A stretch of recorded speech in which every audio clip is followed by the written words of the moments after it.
আজ আমি তোমাদের দীঘাতে, পশ্চিমবঙ্গের দীঘাতে যে জগন্নাথ মন্দির উদ্বোধন হয়েছে সেটির উপরে একটি খুব ছোট্ট সংক্ষিপ্ত একটি প্রতিবেদন এনেছি। তো এটি তোমাদের ইম্পর্টেন্ট, কারণ এটি পশ্চিমবঙ্গের পর্যটন শিল্পে একটি নতুন দিগন্তর উন্মোচন করেছে, যার জন্য এটি কিন্তু একটি খুব ইম্পর্টেন্ট হয়ে দাঁড়াচ্ছে। ঠিক আছে, তো এটি তোমাদের কিন্তু আপকামিং যে ক্লার্কশিপ পরীক্ষা আছে, ঠিক আছে, ক্লার্কশিপ পরীক্ষা আছে, এটার জন্য কিন্তু ইম্পর্টেন্ট হয়ে যাচ্ছে। তো তোমরা ভিডিওটা কিন্তু একটু মন দিয়ে দেখো। এক দুবার যদি তোমরা দেখে নাও তাহলে এমনিতেই তোমাদের কিন্তু মনে থেকে যাবে। তো আমি পড়ছি, তোমরা একটু ভালো মতো করে দেখো। ঠিক আছে, টাইটেল দেওয়া হয়েছে পর্যটন মানচিত্রে নয়া দিগন্ত, দীঘায় জগন্নাথ মন্দির। তো এখানে নিজস্ব প্রতিনিধি বা এখানে নিজস্ব সংবাদদাতা দিতে পারো। তারপরে এখানে ক, খ, গ কোনো স্থানের নাম উল্লেখ করার কোনো দরকার নেই। আর এখানে তোমাদের যেদিনের পরীক্ষা আছে সেদিনের তারিখটা দিয়ে দেবে। ঠিক আছে, বলছে যে সৈকত শহর দীঘার মুকুটে যুক্ত হলো এক উজ্জ্বল পালক। ওড়িশার পুরীর আদলে নবনির্মিত বিশাল জগন্নাথ মন্দিরের উদ্বোধন রাজ্যের পর্যটন শিল্পের এক নতুন দিগন্তর উন্মোচন করেছে। ঠিক আছে, যেহেতু এটা পর্যটন শিল্পের একটা অনেক বড় ভূমিকা রাখছে, তার কারণে কিন্তু এটা একটি গুরুত্বপূর্ণ রিপোর্ট হয়ে দাঁড়াচ্ছে বা প্রতিবেদন হয়ে যাচ্ছে। কেবল সমুদ্রের টানে নয়, এখন থেকে অগণিত ভক্ত পর্যটক দীঘায় ভিড় জমাবেন এই স্থাপত্যের টানে। এতদিন ধরে কী হচ্ছিল যে কেবলমাত্র এই সমুদ্রের টানেই কিন্তু আমরা দীঘা বা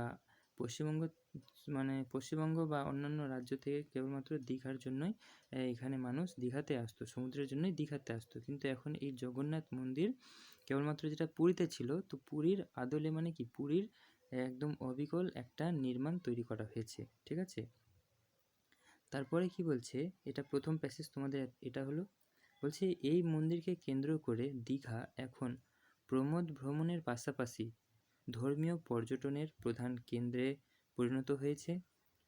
ওড়িশি ও রাজস্থানী স্থাপত্যের মেলবন্ধনে তৈরি এই মন্দির স্থানীয় অর্থনীতিতে জোয়ার আনবে বলে আশা করা হচ্ছে।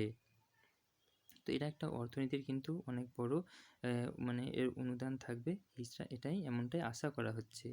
পর্যটকদের সমাগম বাড়ার ফলে স্থানীয় হোটেল, পরিবহন এবং হস্তশিল্পের সাথে যুক্ত হাজার হাজার মানুষের কর্মসংস্থানের নতুন সুযোগ তৈরি হয়েছে। যেটাতে কী করছে, যে নতুন কর্মসংস্থানের সৃষ্টি হয়েছে, যেটা কিন্তু পশ্চিমবঙ্গের একটি খুবই ক্রিটিক্যাল সিচুয়েশান, ওটাতে কিন্তু অনেকটাই হেল্প হয়েছে। তারপরে কি বলছে, প্রশাসনের উদ্যোগে মন্দির সংলগ্ন এলাকার আধুনিকীকরণ, উন্নত আলোকসজ্জা এবং প্রশস্ত রাস্তাঘাট দীঘাকে এক আন্তর্জাতিক মানের পর্যটন কেন্দ্রের রূপ দিয়েছে। বিশেষজ্ঞদের মতে এই উদ্যোগ কেবল পর্যটন নয়, বরং দক্ষিণবঙ্গের সামগ্রিক সামাজিক পরিকাঠামোকে আরও শক্তিশালী করবে। অর্থের দিক থেকে এটা আরও অনেক শক্তিশালী করবে দক্ষিণবঙ্গকে। বাঙালির হাতের নাগালে জগন্নাথ দেবের এই ধাম আগামী দিনে বিশ্ব পর্যটন মানচিত্রে দীঘার গুরুত্ব বহুগুণে বাড়িয়ে দেবে। তো এটি একটি খুবই কিন্তু ছোটোখাটো রিপোর্ট আছে, প্রতিবেদন। তো তোমরা চাইলে এটাকে খাতাতে নোট করে এক দুবার পড়তে পারো, বা এখান থেকেই এক দুবার তোমরা যদি রিভিশন দিয়ে দাও তাহলেই কিন্তু তোমাদের অনেকটাই হেল্প হবে। ঠিক আছে, তো তোমরা যদি চ্যানেলে নতুন হও তাহলে অবশ্যই চ্যানেলটিকে সাবস্ক্রাইব করবে এবং ভিডিওটি ভালো লাগলে ভিডিওটিকে লাইক করবে। Thank you so much.